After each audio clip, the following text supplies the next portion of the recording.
c'est ce thème-là que nous allons traiter durant 7 jours. Et le thème principal, c'est la croix de Christ, notre autel de victoire. Alléluia. Je voulais vraiment exhorter le peuple de Dieu à s'approcher de ceux qui ont le droit de donner ce livret-là pour s'en en procurer, pour qu'ensemble nous puissions travailler dans ce test-là.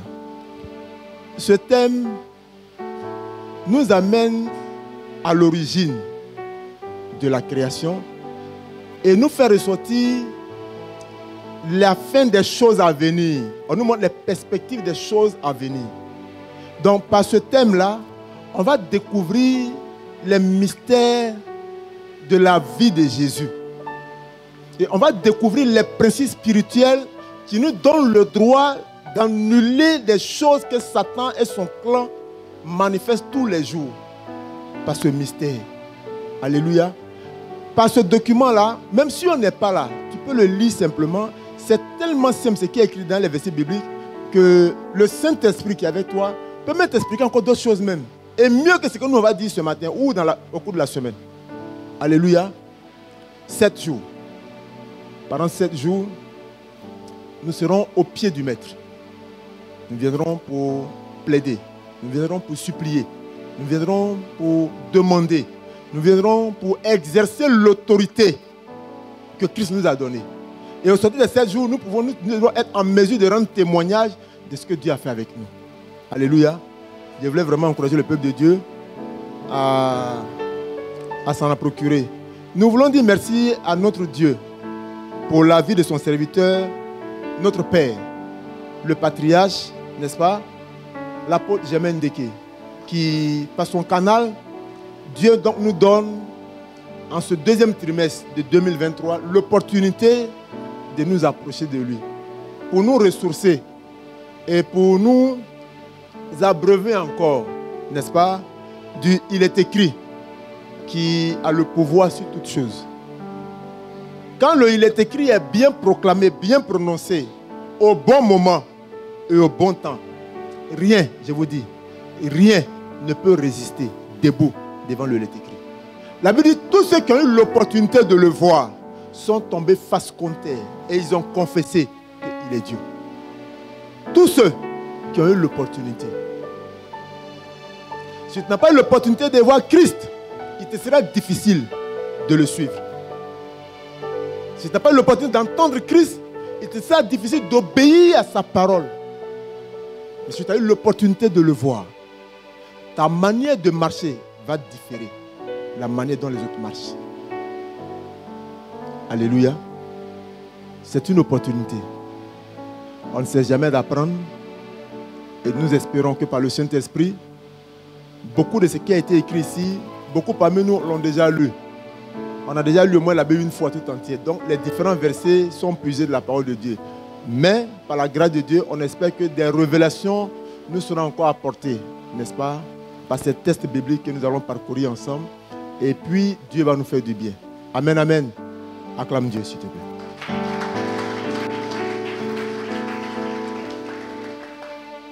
Et ce matin, comme je disais au Rocher, ils ont chanté un chant qui m'a plu.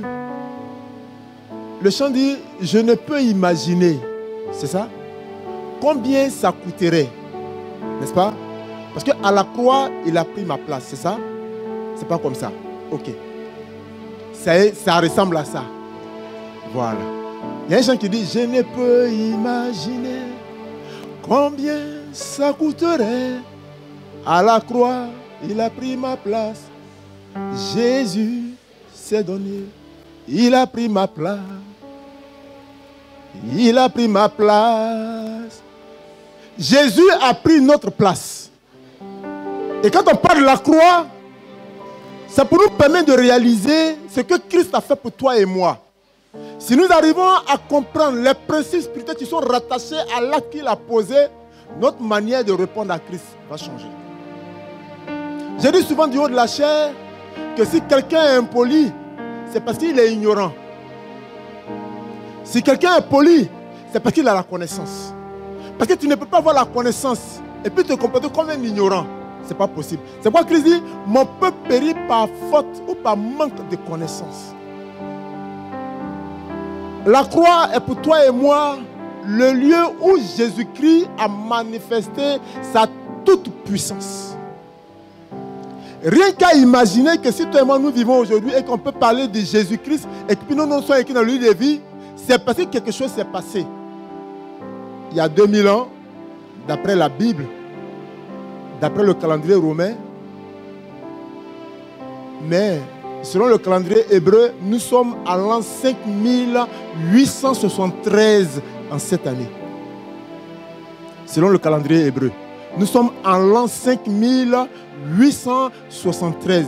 Mais selon le calendrier romain, nous sommes à l'an 2023. Et on dit, il y a 2023 ans que Christ s'était offert à la croix pour toi et moi. Mais jusqu'à aujourd'hui, par l'œuvre de la croix, quand son nom est invoqué, des miracles s'opèrent. Des aveugles voient, des sourds entendent, des muets parlent, des lépreux sont purifiés, des boiteux marchent. N'est-ce pas une puissance? Ce matin, je vais juste te donner l'opportunité, quand ce chant va passer, de commencer à réaliser ce que Christ a fait pour toi. Rocher, aidez-nous. Merci Jésus.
Adonai, ce matin, nous ne pouvons imaginer combien ça t'a coûté de donner ton fils parce que tu as bien voulu que nous soyons vivants. Vivants par ton esprit et vivants pour ta gloire. Merci pour cette ouverture. Pendant 7 jours, nous voulons être à tes pieds. S'il te plaît, donne-nous de réaliser l'importance. Donne-nous de comprendre l'urgence et l'utilité, Seigneur, de ce que ton Fils a fait à la croix de Golgotha. Bénis ton peuple ce matin. bénis-nous ce matin. Parle-nous ce matin et aide-nous, Seigneur, à être des hommes et des femmes qui réalisent et qui comprennent ce que toi tu as fait pour nous 2000 ans avant que nous ne naissions. Merci parce que tu nous guéris. Merci parce que tu nous délivres. Merci parce que tu nous restaures. Merci parce que tu nous donnes un départ nouveau. De la compréhension des Écritures, nous te bénissons. Que la gloire et l'honneur te soient rendus. Au nom de Jésus-Christ, j'ai prié. Amen. Amen, amen. Merci beaucoup, nous aussi. Nous allons prendre nos documents. Le premier sous-thème dont nous allons parler ce matin, c'est Jésus, victime, n'est-ce pas? Je crois que c'est... Ah, d'accord. On prend... Ah, ok, d'accord. Notre thème principal, c'est la croix de Christ, l'autel de sacrifice d'expiation de nos péchés. Le sous-thème 1, pour le premier jour, c'est Jésus, victime expiatoire parfaite à l'autel de la croix à notre place. Notre texte biblique, c'est 1 Jean 2, verset 2. 1 Jean 2, 2. 1 Jean 2, 2.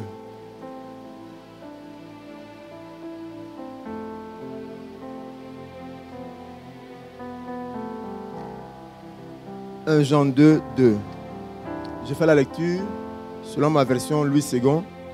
Il est écrit: il est lui-même une victime expiatoire pour nos péchés, non seulement pour les nôtres, mais aussi pour ceux du monde entier. Amen.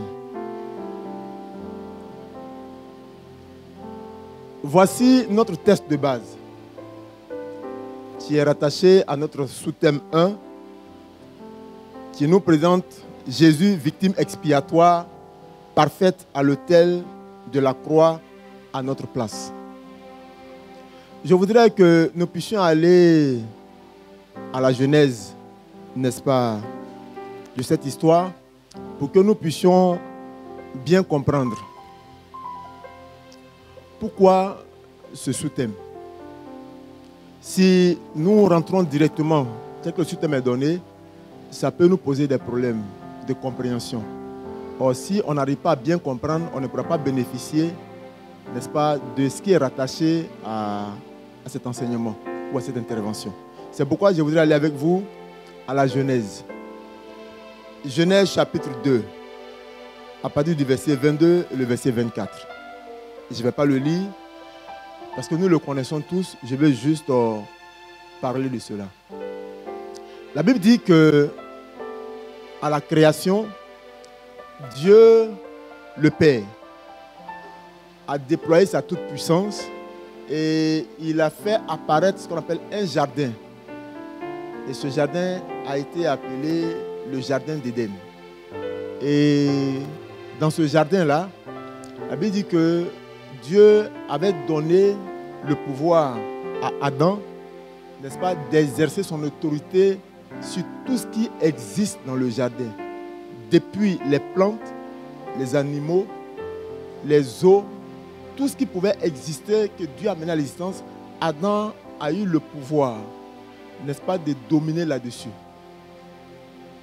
Mieux, Dieu même a poussé encore le bouchon loin. Il s'est appuyé, n'est-ce pas, sur des vérités spirituelles en appelant la terre à l'existence, en appelant l'eau, en appelant l'air et en appelant le feu. Et dans sa manifestation, il a donné le pouvoir à Adam de dominer sur toutes ces choses. C'est pourquoi naturellement l'homme à la création, n'est-ce pas, pouvait aller au bord de l'eau pour dire « je veux 2 poissons ». Et les 2 poissons sortent et puis il va les braiser. Il va dans la forêt, il dit aujourd'hui c'est hérisson que je veux. Et puis hérisson vient il va et puis il mange ça. Il pouvait dire au vent, souffle de ce côté, pour que les grains qui sont en haut puissent descendre. Et puis le vent souffle. Pourquoi? Pour dire que l'homme avait reçu le pouvoir de Dieu sur la terre. L'homme pouvait se permettre, n'est-ce pas, ce qu'il voulait pour la gloire de Dieu sur la terre. Il est dit, malheureusement, que détenteur de ce pouvoir-là, l'homme n'a pas su gérer ce pouvoir. Et quelque chose s'est passé. Cette chose qui s'est passée, la Bible dit, le diable est venu dans le jardin et il a trompé l'homme par le biais de sa femme et ils sont arrivés à commettre, n'est-ce pas, une désobéissance. Comme on nous a dit, le péché, c'est manquer le but. Quand vous péchez devant une situation qui vous est présentée, lorsque vous succombez au péché ou à la tentation, on dit, vous manquez un but. Parce que la situation qui avait été créée avait pour un objectif que Dieu fasse quelque chose par votre canal ou pour faire quelque chose dans l'environnement où vous êtes. Dès l'instant où vous n'obéissez pas à la voix de Dieu, vous poussez Dieu à ne plus atteindre son objectif. Donc vous manquez le but par le biais, n'est-ce pas, de votre désobéissance. Ainsi donc, Adam et Ève ont donc manqué le but. Et tout le programme de Dieu a été arrêté. Tout le programme de Dieu. Ainsi vous allez voir, depuis la Genèse, jusqu'à ce qu'on arrive à la fin des livres des prophètes, Dieu va donc faire quoi? Va faire en sorte que ce qui s'est passé soit réparé. Alléluia. Mais, vous voyez, l'homme a souvent cette mauvaise manière de comprendre les choses. Si tu te maries à la mairie, vous connaissez la mairie? Où on fait mariage là? Vous connaissez? Voilà. Si tu te maries à la mairie, et comme tu es fâché, tu veux divorcer, que tu vas à la mairie, est-ce que tu pourras divorcer? Pourquoi? Pourquoi? Ce n'est pas la mairie où on divorce. Donc les hommes ont mis en place des principes. Pour dire pour se marier, on vient à la mairie. Mais pour divorcer, on va à la justice. C'est un principe que les hommes ont mis. Et Dieu a sa loi et ses principes. Dès l'instant où l'homme a perdu le pouvoir de son autorité par rapport à son péché, ça empêchait Dieu d'utiliser l'homme comme il avait voulu utiliser l'homme. Il fallait donc que le ciel se réunisse pour trouver une solution. Mais une solution qui va régler définitivement ce problème. Mais en attendant, quand on parcourt l'Ancien Testament, Dieu avait envoyé ce qu'on appelle des solutions en attendant. N'est-ce pas? Des solutions qui pouvaient permettre aux gens, n'est-ce pas, de se réjouir pour un temps soit peu. On appelle ça la joie éphémère, parce que ça ne dure pas. C'était des solutions de sacrifice éphémères, ça ne dure pas. Ainsi donc, Dieu va mettre dans le cœur de l'homme, au travers de ses serviteurs, les sacrificateurs, les lévites et les prophètes, comment couvrir le péché. L'homme donc va faire quoi? Va utiliser des animaux, va créer un autel pour couvrir son péché au fur et à mesure qu'il avance. Mais la Bible dit que ce n'était pas encore suffisant, parce que ça n'arrangeait pas Dieu. Alléluia. Donc le péché de l'homme ne lui permettait plus d'être en bonne communion avec Dieu. Il pouvait l'être pour un temps, mais un temps court. Or, dans la présence de Dieu, c'était qu'il y a une communion prolongée et puis à long terme avec sa création et avec sa créature. Donc Dieu va décider, avec son conseil, d'envoyer quelqu'un. Alléluia. Mais ce quelqu'un doit envoyer devrait être une personne digne. Et la Bible dit que Jésus-Christ qui a été trouvé digne. Tout à l'heure, on va parcourir la Bible. Je fais un résumé sommaire. Pour dire que la venue de Jésus comme victime pour passer à la croix, c'est pour nous permettre d'abord de retrouver l'unité perdue avec le Seigneur. Deuxièmement, pour exercer le pouvoir de Dieu sur la terre. L'homme a appelé à exercer le pouvoir de Dieu. Ce n'est pas un pouvoir comme vous le voyez, non. C'est un pouvoir, quand tu l'exerces, la volonté de Dieu s'accomplit sur la terre et le ciel se réjouit. Et les hommes s'épanouissent. Alléluia. Je disais donc que dans le livre de Genèse, on nous a donc permis de comprendre que c'est à cause de la désobéissance de Adam et Ève. Et comme ils sont la source de la vie sur la terre, nous tous qui sommes nés, nous traînons en nous, n'est-ce pas, le péché originel qui fait qu'aujourd'hui, si tu veux, si tu ne veux pas, parce que tu es né d'un père et d'une mère, tu es porteur ou porteuse de ce péché-là. Amen. Pour régler ce péché, le ciel va décider quelque chose.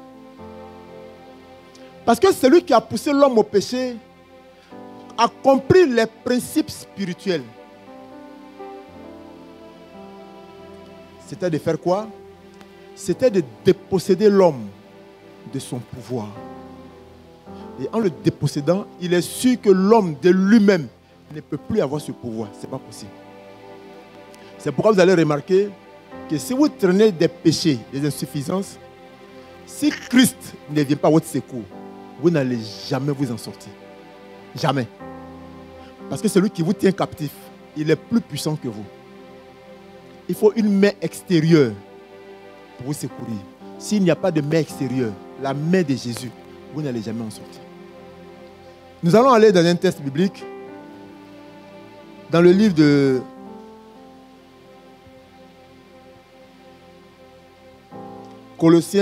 Hébreux chapitre 10. Jésus, victime expiatoire, parfaite, à l'autel de la croix à notre place. Hébreux chapitre 10, du verset 9 au verset 10.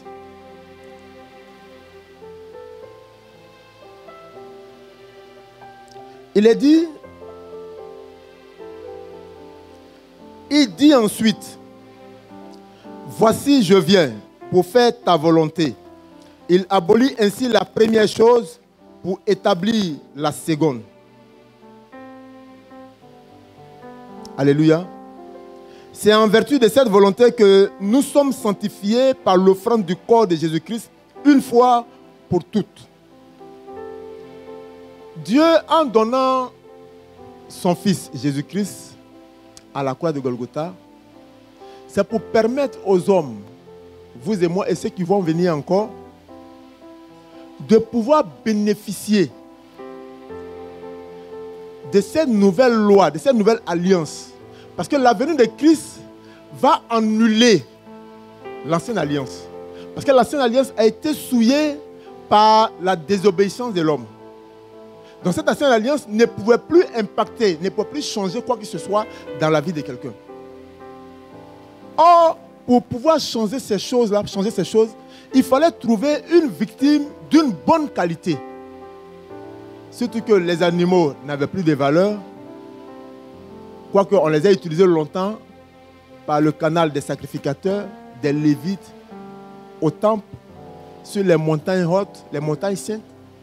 Il fallait donner quelque chose qui est très cher et qui est coûteux. Et cette chose, la Bible dit en Hébreux chapitre 10, que Jésus, en venant pour mourir à la croix, venait pour abolir la première chose. Et puis en même temps établir une nouvelle alliance. Donc la mort de Jésus à la croix est une action à double tranchant. Il vient d'abord pour annuler, pour effacer, comme on l'a dit Hébreu, ce qui était passé qui nous condamnait.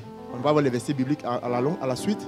Mais en même temps, il a établi une alliance nouvelle pour que tous ceux qui vont comprendre cette portée spirituelle et qui vont entrer dans cette voie nouvelle, vont bénéficier de ce qui est rattaché à cette nouvelle alliance. Alléluia. C'est pourquoi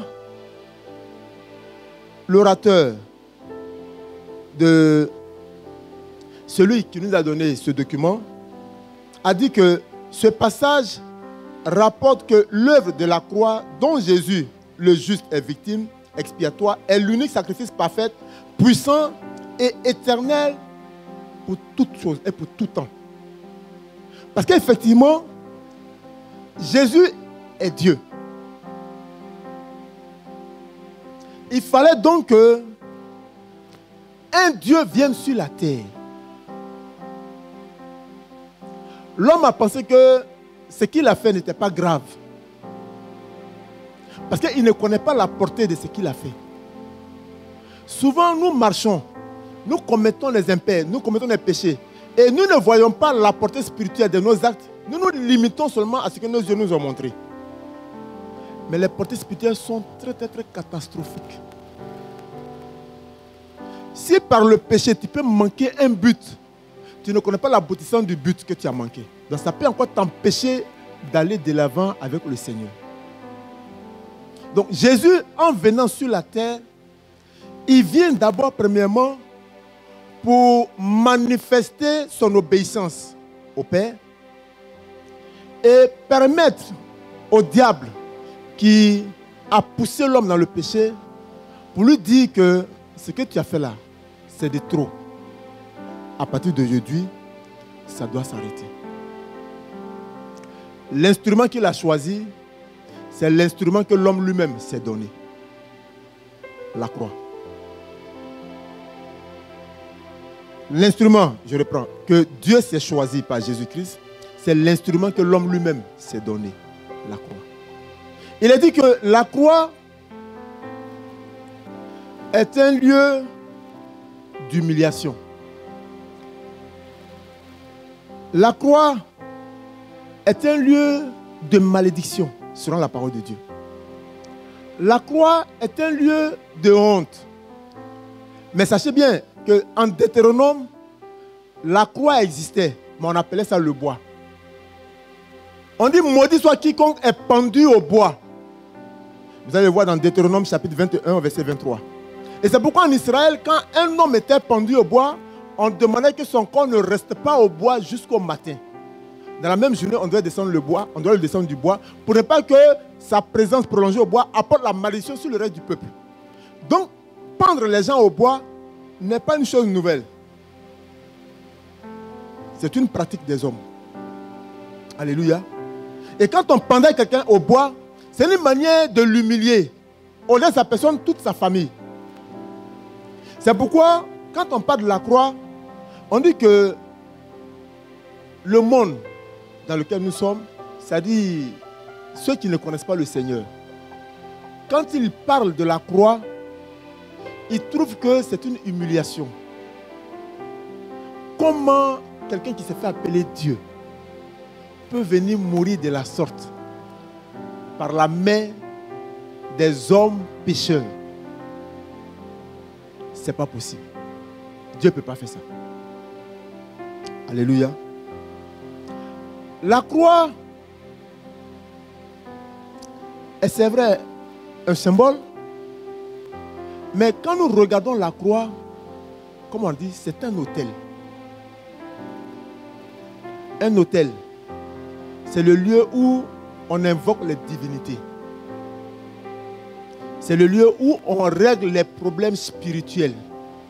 La croix. La croix, c'est le lieu où on vient pour exposer ta nudité.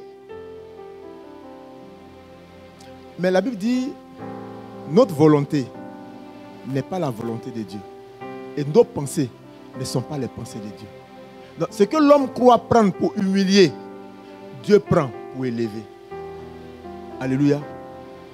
Ils ont pensé qu'en amenant Jésus-Christ à la croix, c'était pour l'humilier, c'était pour le démystifier, c'était pour le simplifier, c'était pour le ridiculiser.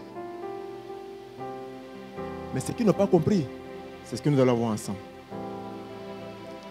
De l'autre côté de la balance, c'était le lieu où il fallait venir régler toutes les incompréhensions et toutes les incompétences pour que l'ordre soit rétabli. Alléluia. La croix donc va nous servir ce matin de lieu d'autel où Jésus sera présenté comme une victime. Mais on dit une victime expiatoire parfaite. Pourquoi parfaite? Parfaite parce que on dit en lui il n'y a point de péché. On dit en lui il n'y a point de péché. Et parce qu'il n'y a point de péché en lui, en fait la coupe qu'il a bu n'était pas pour lui. Mais comme il fallait quelqu'un pour payer le prix fort, pour que toi et moi aujourd'hui on puisse s'asseoir et puis en son nom on puisse se revendiquer que nous sommes enfants de Dieu, il fallait qu'il vienne. Donc Jésus a été choisi pour la qualité de ce qu'il est.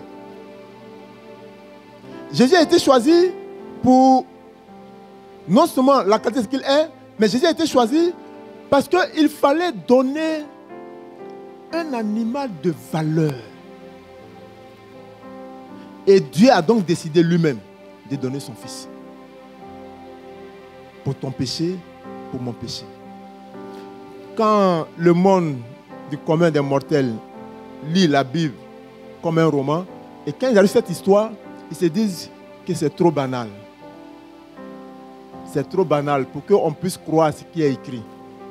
Mais la Bible dit que c'est une folie pour ceux qui périssent. Parce qu'ils ne comprendront jamais les mystères qui sont rattachés à la croix. Alléluia. La croix aussi, selon Galates chapitre 3,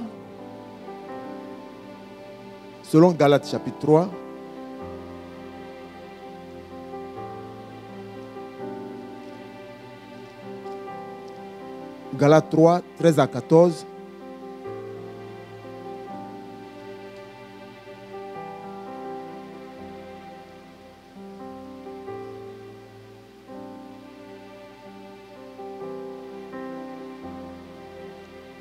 Galates 3, 13 à 14. Il est dit, selon la parole de Dieu, que au moment où les gens étaient en train de réfléchir et voir Christ à la croix comme étant un échec, la Bible dit en Galates 3, 13 à 14, que Christ nous a rachetés de la malédiction de la loi. Premièrement. Vous comprenez? Christ nous a rachetés de la malédiction de la loi, étant devenu malédiction pour nous, car il est écrit, maudit est quiconque est pendu au bois. Maudit est quiconque est pendu au bois. Donc, quelqu'un qui va au bois ne peut plus être utile.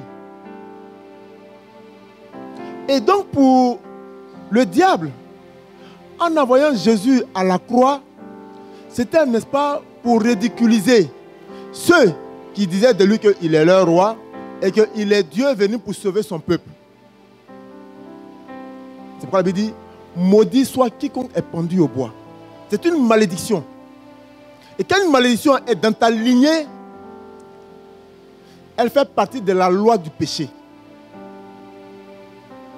Il n'y a personne qui puisse la briser sur la terre. La malédiction de la loi. J'ai dit, il n'y a personne qui soit né d'un père et d'une mère qui puisse la briser. C'est seulement le pouvoir de la puissance de Jésus-Christ, descendant de la croix par la résurrection, qui a le seul pouvoir d'annuler la loi de la malédiction. Donc, par la loi de l'Esprit de Dieu, on peut venir annuler la loi de la malédiction. Donc, vous voyez, c'est loi contre loi. S'il n'y a pas de loi, tu ne peux pas annuler une loi. Si dans ta famille, il y a une malédiction qui te tient, ou tu vous tiens, si on ne prend pas Jésus-Christ, ils vont peut-être aller chez d'autres dieux, d'autres pouvoirs. Mais vous êtes obligé d'aller faire des sacrifices chaque année pour maintenir le minimum de pouvoir qu'on vous a donné. Sinon, le jour où vous arrêtez, les démons vont vous rattraper. Mais par la loi que Christ est venu établir, lui seul, en son nom, on peut annuler toute cette loi du péché. Amen, amen. C'est pourquoi on dit, Jésus-Christ, en mourant à la croix de Golgotha, il est dit que maudit soit quiconque est pendu au bois. Et au verset 14, ce qui est intéressant, on dit, afin que la bénédiction d'Abraham eût pour les païens son accomplissement en Jésus-Christ et que nous ressuscions par la foi l'esprit qui avait été promis. Donc, il y a une bénédiction qui est rattachée à la vie des enfants.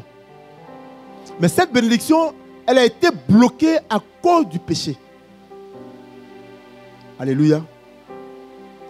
Il a fallu que Jésus seulement, et Jésus seul, vienne pour passer par la croix et accepter d'être lui-même l'agneau de sacrifice. Quand on en parle aujourd'hui, ça paraît simple, ce n'est pas émouvant, ce n'est pas extraordinaire, ce n'est pas esthétique, c'est-à-dire ce n'est pas enchanteur. Mais quand on en parle, on baille. Parce qu'on se dit, oh, c'est trop léger. Mais c'est là que se trouve le vrai pouvoir. Le vrai pouvoir, là, c'est là qu'on est en train de parler de ça. C'est à la croix que tout s'est réglé.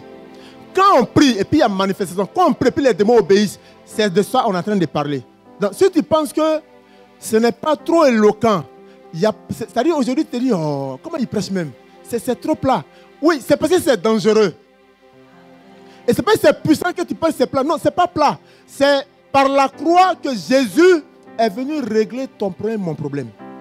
Si on ne connaît pas les principes de la croix, on ne pourra rien faire. Parce que tout à l'heure qu'on va prier, on va prendre nos situations et puis on va les présenter devant la croix. On dit, toi, péché de temps qui m'est fatigué depuis longtemps, ce matin, je te pose à la croix. Et au nom de Jésus, je te brise, tu es vaincu, je te dépouille, tu sors de ma vie, tu sors de ma lignée. Parce que Jésus a pris le prix, il a payé le prix pour moi, où? À la croix. Il a dit, tout est accompli. Donc pour que tu puisses proclamer cela avec autorité, avec foi, il faut que tu comprennes qu'est-ce qu'il a fait pour que cette parole puisse avoir de la puissance. Donc c'est important. Si tu ne comprends pas bien, tu ne vas pas entrer dans l'accord qui est caché dans l'œuvre de la croix. Alléluia.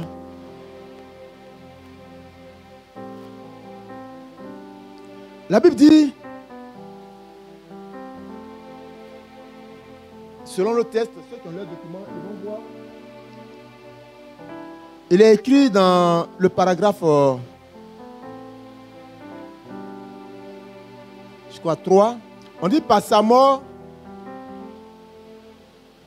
c'est ça, par sa mort crucifiée à l'autel de la croix comme un sacrifice expiatoire pour le péché de l'humanité, Jésus, lui qui n'a pas connu le péché, s'est fait volontairement pécher à notre place. Est-ce que vous voyez la lecture? C'est ça, non? Vous avez vu? On peut dire ça, paragraphe 3? D'accord. On va aller en Hébreux chapitre 7. On va lire le verset 24 et le verset 25. Hébreux chapitre 7.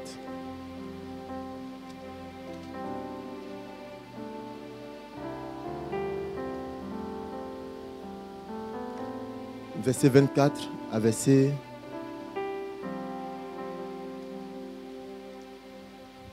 Notre sous-thème ce matin, c'est Jésus, victime expiatoire parfaite à l'autel de la croix à notre place.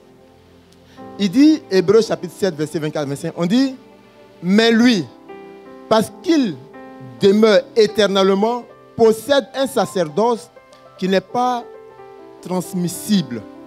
C'est aussi pour cela qu'il peut sauver parfaitement ceux qui s'approchent de Dieu par lui, étant toujours vivants pour intercéder en leur faveur. Alléluia. Pourquoi on dit de Jésus qu'il est une victime parfaite? Le texte dit en Hébreux, chapitre 7, verset 24 à 25, on dit, mais lui, parce qu'il demeure éternellement, parce que Jésus a la capacité de demeurer éternellement. Donc, il fallait une victime qui pouvait venir en même temps régler le problème, mais qui ne devait pas, c'est-à-dire, on dit il est mort pour nous à la croix, mais la Bible dit, Dieu ne peut pas mourir. En fait, c'est ça le mystère. Dieu ne peut pas mourir. Mais pour montrer aux gens, pour accomplir le programme des gens, il vient à la croix. Pendant qu'on pense qu'il est mort, en fait, il n'est pas mort. Parce qu'on dit, il est descendu au séjour des morts. Pendant qu'on pensait qu'il était mort à la croix, lui, il est descendu pour aller régler des litiges qui étaient là-bas depuis plus de 2000 ans.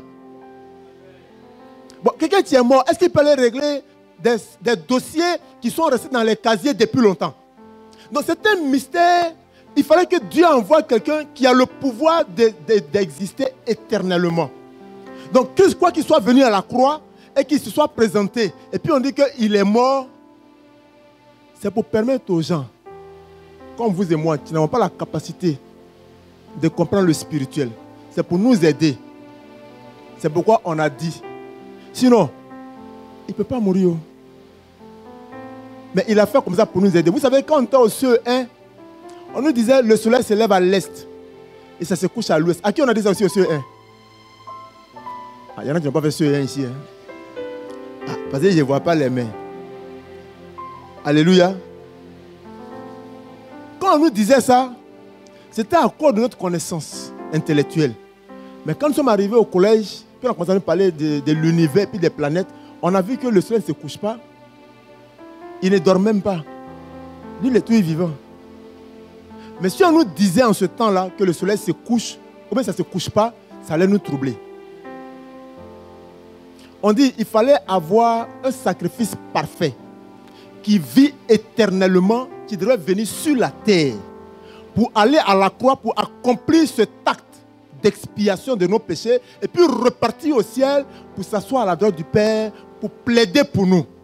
Dites-moi, si on dit il vit éternellement, est-ce qu'il peut mourir?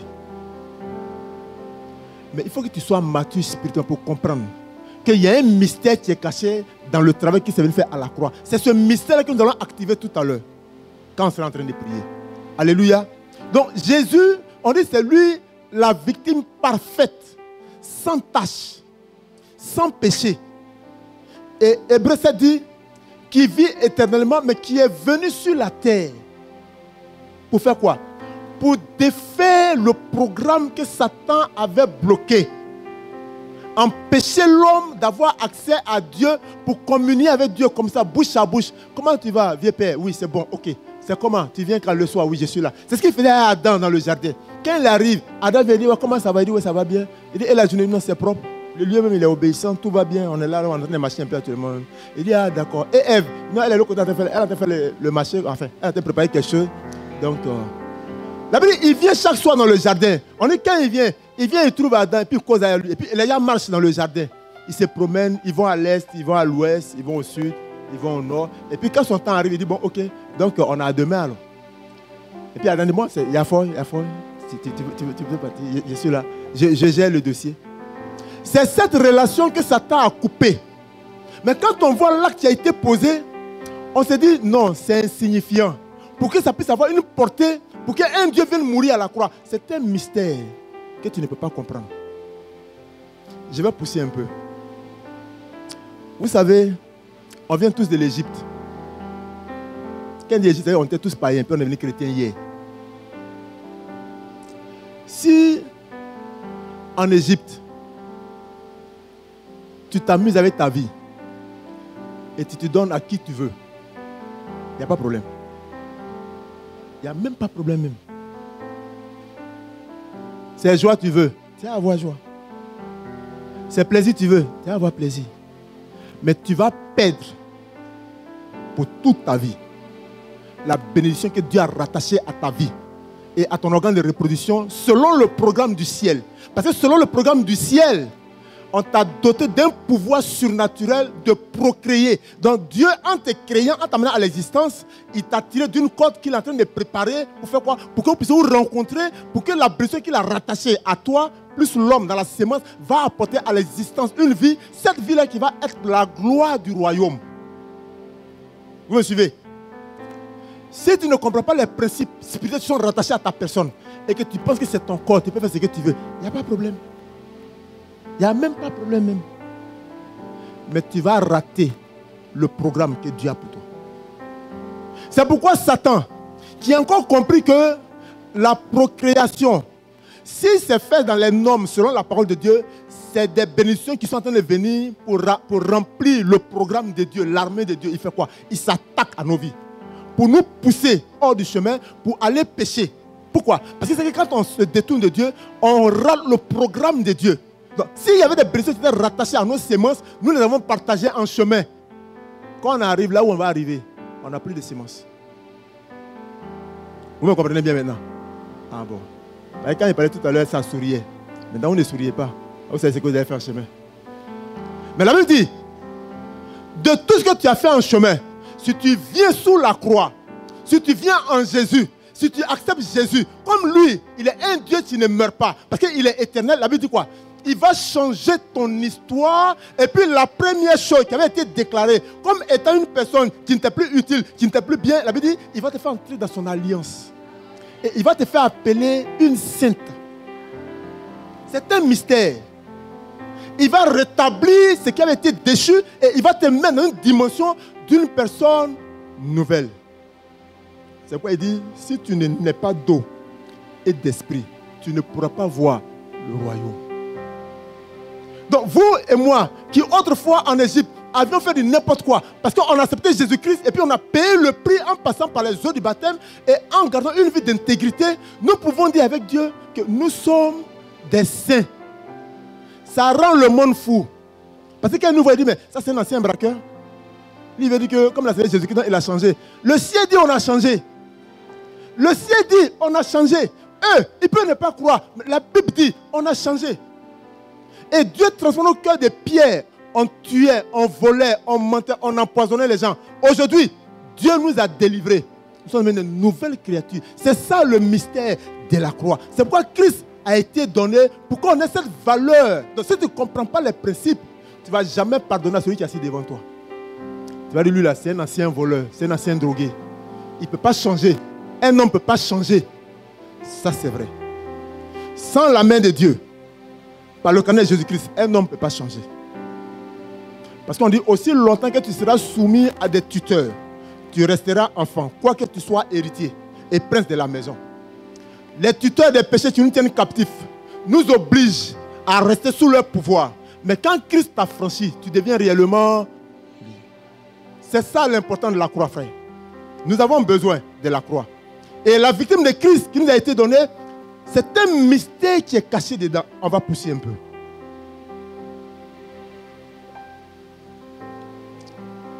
On va aller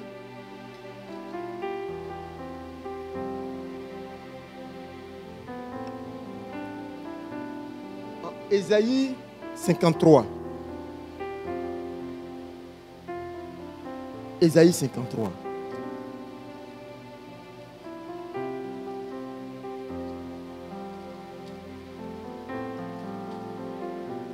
À partir de son verset 4, verset 5, je lis Ésaïe 53. La Bible dit, cependant, ce sont nos souffrances qu'il a portées. C'est de nos douleurs qu'il s'est chargé. Et nous l'avons considéré comme puni, frappé de Dieu et humilié. Mais il était blessé pour nos péchés, brisé pour nos iniquités. Le châtiment qui nous donne la paix est tombé sur lui. Et c'est par ses meurtrissures que nous sommes guéris. Un des mystères qui est rattaché à Jésus-Christ en tant que victime expiatoire parfaite. Le monde ne peut pas comprendre ce mystère. Et c'est ce mystère qui nous dit, selon Jacques, en Jacques chapitre 5, pour dire, quelqu'un parmi vous est-il malade? Il dit qu'on appelle les anciens. Que les anciens prient pour lui, éloignent d'huile. Ainsi la prière du juste sera d'une efficacité. Pourquoi? Parce que par ses meurtrissures, nous avons quoi? La guérison. Parce qu'il a accepté de prendre ça pour toi à la croix. Donc tu peux revendiquer la guérison de ta santé. Si la maladie te tient captive, si elle n'est pas une maladie naturelle, même si elle est naturelle, Jésus guérit. Si elle n'est pas naturelle, Jésus guérit. C'est-à-dire dans les deux cas, Jésus intervient. Donc il n'y a pas de problème. Mais le monde nous fait croire et vous fait croire que ce n'est pas vrai. Parce que le monde dit qu'on ne peut pas pardonner quelqu'un jusqu'à cette dimension. Ce n'est pas possible. C'est pourquoi tu as comme l'impression que ton péché n'est pas encore pardonné. C'est pourquoi tu as comme l'impression que quand ta vie monte, ça descend, c'est parce qu'on ne t'a pas encore pardonné. Ce n'est pas vrai. Ne te laisse pas distraire. Jésus est mort et il est ressuscité. Ton amen n'est pas fort. Il a pris pour toi et moi toutes ces malédictions. Et la Bible dit, sur la terre, pour qu'on puisse donner valeur à un testament, il faut que les testateurs, n'est-ce pas, meurent. Sinon, ça n'a pas de sens. Jésus est allé pour mettre son cachet sur cette loi des hommes. C'est pourquoi il a présenté une image de quelqu'un qui est mort à la croix. Mais la Bible dit, il est éternel. Oh, ton amen n'est pas fort. Comme tu veux voir une image de quelqu'un qui est comme ça sur la croix, pour que tu sois satisfait. Et il a fait ça. Mais même dans ça, là, il était vivant. Et la Bible dit, quand il était là-bas, il a déchiré le voile du grand temple pour permettre aux hommes d'avoir accès à Dieu librement. C'est un sacrifice puissant. Je ne sais pas si vous réalisez, mais son seul nom est puissant. Le seul nom de Jésus. Son nom est puissant. Et son nom délivre. Son nom guérit. Son nom bénit. Alléluia. Jésus, victime expiatoire parfaite à l'autel de la croix. Il fallait une victime digne. Il fallait un homme à l'image de Dieu, mais dans le corps des hommes, pour venir pour abolir la première des choses qui empêchait l'homme d'avoir accès à Dieu. Jésus a pris un corps. Hébreu le dit. Il dit, tu n'as voulu ni sacrifice, ni holocauste, mais tu m'as donné un corps. Pour que je vienne dans le monde, pour faire non ma volonté, mais ta volonté. Pourquoi? Parce que s'il n'y avait pas un corps dans lequel l'esprit entre, on ne peut pas le voir se manifester. C'est pourquoi nous sommes des esprits. Le corps que nous voyons, c'est des enveloppes. C'est ce que vous voyez là, c'est des enveloppes. Quand vous voyez vos rondeurs, waouh, waouh. Si on souffre comme ça, juste diarrhée de 2 jours, tu vas devenir comme bois ici. Tu marches comme ça. Moi, si tu me connais, regarde mon thème, ma pommade. Si on fait comme ça, diarrhée 2 jours. Toi, on m'a dit, va à une cérémonie. Tu as dit, j'ai trop maigri, j'ai honte. On va me regarder. C'est une enveloppe. Mais c'est l'esprit qui est à l'intérieur qui appartient à l'éternel. C'est pourquoi nous devons être rattachés au principe de Dieu qui dit, Jésus est mort pour toi et moi. Il est une victime expiatoire parfaite. Pour que son sacrifice, ou de par son sacrifice, que toi et moi puissions bénéficier des retombées qui sont rattachées à cela. Alléluia. Satan n'a plus le droit et l'autorité sur nous. Oh, ton amen n'est pas fort. J'ai dit, Satan n'a plus le droit et l'autorité sur nous. Parce que Jésus a payé le prix. Jésus a payé le prix. Nous étions errants, marchant ça et là, sous la couverture ou sous la tutelle de l'ennemi. Et nous étions partis pour mourir. Mais Christ est venu mourir pour toi et moi à la croix. Donc, Jésus-Christ, en se donnant lui-même, son sacrifice est suffisant pour toutes choses. Je dis bien toutes choses. Il n'y a pas une seule chose où tu vas encore aller faire sacrifice de quoi que ce soit. Jésus a fait ça. C'est encore là la différence entre les autres et nous. Il trouve que une personne ne peut pas mourir depuis 2000 ans et puis sa mort va encore faire quelque chose dans ta vie. Mais nous, on vit ça. Comment vous ne vivez pas ça? Que Dieu nous aide ce matin. Que Dieu nous aide ce matin. Par le sacrifice de Christ, quelque chose nous a été donné. Et Proverbe le dit en son chapitre 24. C'est tellement parfait qu'on dit, paragraphe 3 de notre livre, on dit, de ce fait, de la même manière que Jésus-Christ a été une victime sur l'autel de la croix, de la même manière, des hommes et des femmes se retrouvent de nos jours prisonniers des autels sataniques comme des victimes de la sorcellerie, de la magie, du fétichisme, de la divination et de l'idolâtrie. De la même manière. Et ainsi dans Proverbe chapitre 24, au verset 11 et 12, nous dit: délivre ceux qu'on traîne à la mort, ceux qu'on va égorger, sauve-les. Si tu dis: ah, nous ne savions pas, celui qui pèse les cœurs ne le voit-il pas? Celui qui veille sur ton âme ne le connaît-il pas? Et ne rend-il pas à chacun selon son œuvre?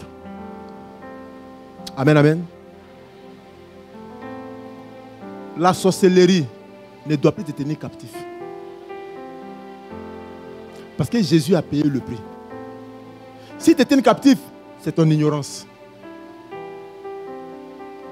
C'est ton ignorance. Et l'ignorance est le plus grand danger que nous courons dans la maison de Dieu. Beaucoup parmi nous sont ignorants.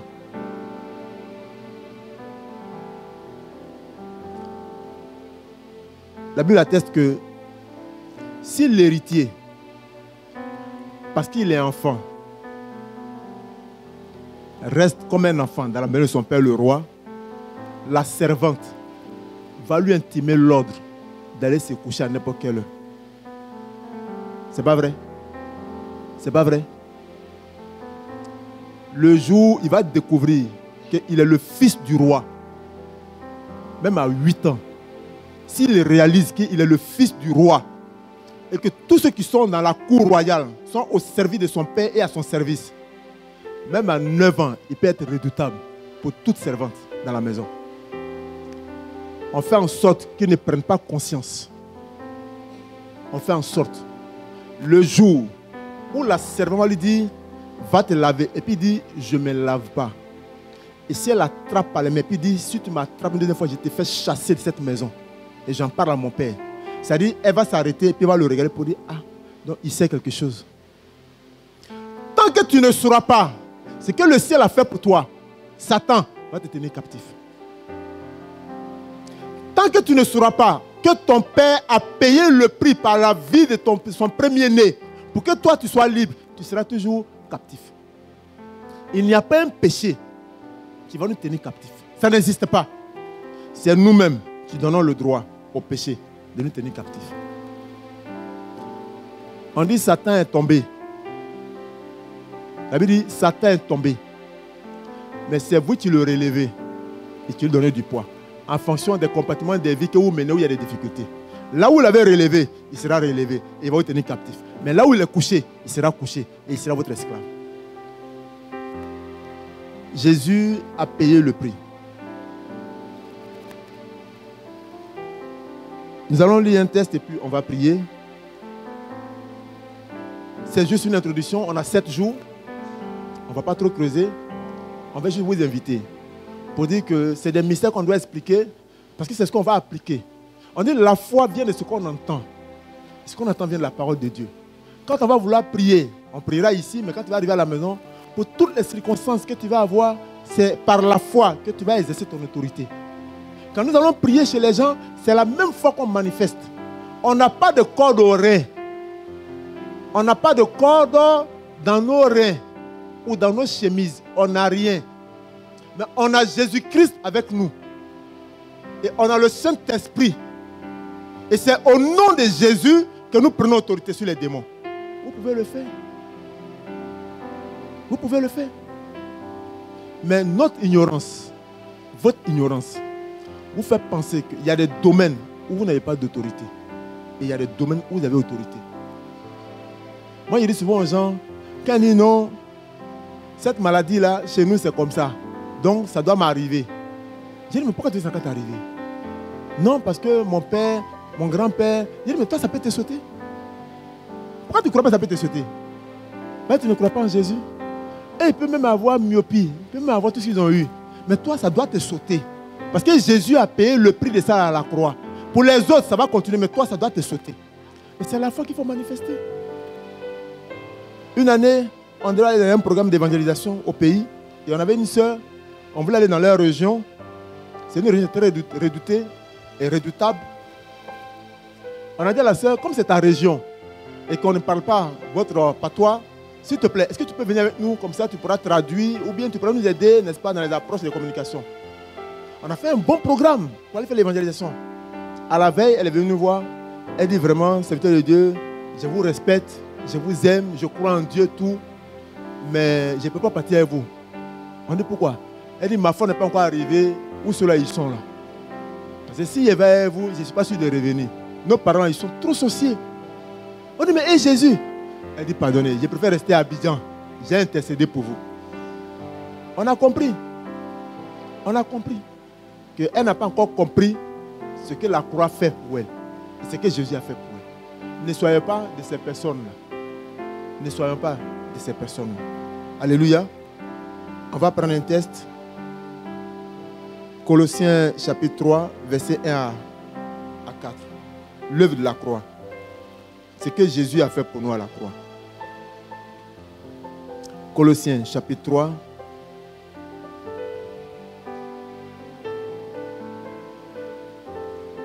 Mais on va lire même Colossiens chapitre 2 même, verset 20 à 23, et puis après on va venir à ce. Colossiens chapitre 2, verset 20 à 23. Il est dit, si vous êtes morts avec Christ au rudiment du monde, pourquoi, comme si vous viviez dans le monde, vous impose-t-on ces préceptes? Si vous êtes morts avec Christ au rudiment du monde, pourquoi, comme si vous viviez dans le monde, vous impose-t-on ces préceptes? Verset 21, on dit, ne prends pas, ne goûte pas, ne touche pas. On dit, préceptes qui tous deviennent pernicieux par l'abus et qui ne sont fondés que sur les ordonnances et les doctrines des hommes. Ils ont à la vérité une apparence de sagesse en ce qu'ils indiquent un culte volontaire de l'humilité et le mépris du corps, mais ils sont sans aucun mérite et contribuent à la satisfaction de la chair. Si donc nous sommes des dieux, on ne doit pas toucher, on ne doit pas goûter, on ne doit même pas prendre. Amen. Que nous puissions avoir cette force de savoir ce que nous ne devons pas goûter, ce que nous ne devons pas prendre et ce que nous ne devons pas toucher. Tout ne nous est pas permis. Quoique il puisse y avoir des choses utiles dans l'ensemble de ce que nous vivons sur la terre, tout ne nous est pas permis. Sinon, ça va te faire entrer dans un péché et tu vas être devenu, tu seras assujetti à un pouvoir démoniaque. S'il n'y a pas l'Esprit de Dieu véritable, tu ne pourras pas être délivré. Amen. Colossiens 3, versets 1 à 4. Dans le même chapitre, Colossiens 3, 1 à 4, et on va prier. On dit, si donc, vous êtes ressuscités avec Christ, cherchez les choses d'en haut. Si donc vous êtes ressuscités avec Christ, cherchez les choses d'en haut, où Christ est assis à la droite de Dieu. Affectionnez-vous aux choses d'en haut, et non à celles qui sont sur la terre. Car vous êtes morts, et votre vie est cachée avec Christ en Dieu. Quand Christ, votre vie, paraîtra, alors vous paraîtrez aussi avec lui dans la gloire. Veuillez vous lever, nous allons prier. Si donc, vous êtes ressuscité avec Christ, celui qui est la victime expiatoire parfaite, si donc vous êtes ressuscité avec lui, cherchez les choses d'en haut où Christ est assis à la droite de Dieu. Affectionnez-vous aux choses d'en haut et non à celles qui sont sur la terre. Car vous êtes morts et votre vie est cachée avec Christ en Dieu. Quand Christ, votre vie, paraîtra, alors vous paraîtrez aussi avec lui. Amen. Nous allons élever la voix pour dire merci à Dieu pour sa parole. Élevons la voix, disons merci à Dieu pour sa parole.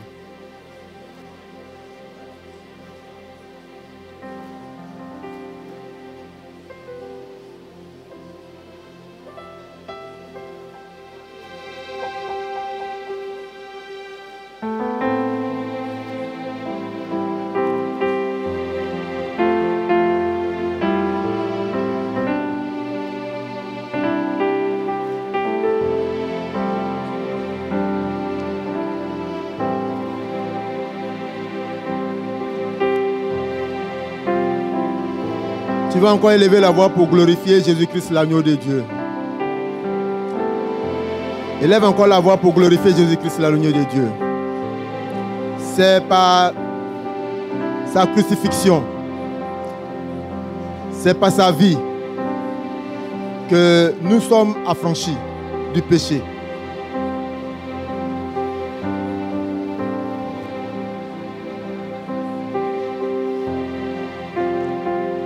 Merci Jésus.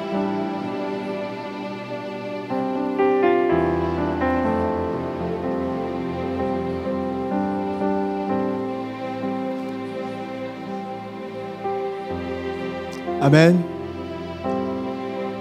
Je vais juste vous présenter quelques sujets qui sont là. Le temps est parti. Mais ce que je voulais vous dire, durant les 7 jours en semaine, nous aurons le temps nécessaire pour prier. Et pendant ce programme, nous allons prier beaucoup. Et s'il y a lieu d'intervenir dans la vie des gens directement, on le fera. Je voulais vraiment vous exhorter à vous préparer pour ce programme. Alléluia. On a le sujet 3 qui dit par exemple, refuser au nom de Jésus-Christ d'être une victime ou un sacrifice sur l'autel de la sorcellerie, de la magie, du fétichisme, de la divination et de l'idolâtrie. Vous voyez, ces genre de sujets-là, c'est des sujets, quand on prie et qu'on prie intensément, il faut entrer dans une manifestation. Vous comprenez? On n'a pas assez de temps, mais c'est une ouverture. Mais nous avons le temps pendant 7 jours. Un autre sujet aussi est mis ici, on dit prier pour que Dieu nous délivre des autels maléfiques sur lesquels nous sommes des victimes.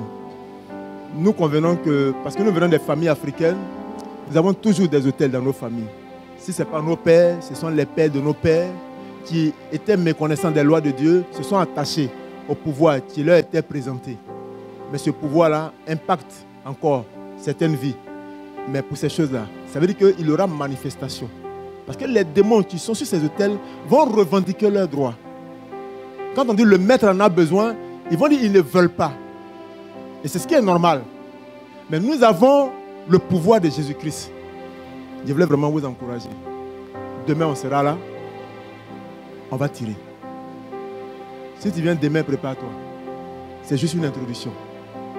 C'est moi qui interviens demain soir encore. Et demain soir, on a 2 heures de temps. J'aurai 30 minutes pour intervenir. On aura 1 heure de temps pour crier à Dieu. Et ce qui va advenir, adviendra. Alléluia. Et là, elle va dire merci à Dieu pour ce moment.